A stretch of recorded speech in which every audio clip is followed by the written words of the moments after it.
qilganingiz bu? O'yinchoq ilon. O'taganmi yor edingiz. Shunaqa ham hasil bo'ladimi?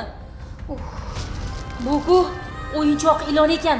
Lekin biz bugun Toshkent viloyati Toshkent tumanida xuddi mana shunga o'xshagan, ammo haqiqiy ilonlarni saqlayotgan fuqaro haqida ma'lumot bermoqchi edik. O'y sovuqligini.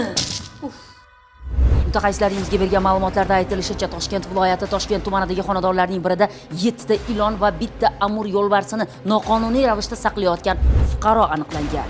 Mazkur holat Bosh prokuratura, Toshkent viloyati ekologiya boshqarmasi, viloyat ichki ishlar boshqarmasi bilan hamkorlikda o'tkazilgan reyd tadbiri davomida aniqlandi.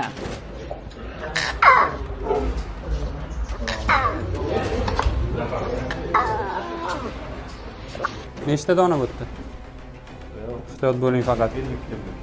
Mazkur reyd tadbiri davomida fuqaro tomonidan yashash xonadonida 1 dona amur yo'lbarsi hamda 7 dona yo'lbarssimon piton ilonlarini noqonuniy ravishda saqlanayotganligi aniqlandi.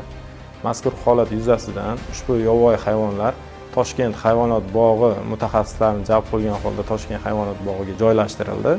Huquqbuzarga nisbatan ma'muriy javobgarlik to'g'risidagi kodeksning 92.1 moddasiga asosan ma'muriy bayonnoma rasmiylashtirilib, to'plangan hujjatlar Toshkent tuman jinoyat ishlari bo'yicha sudiga yuborildi.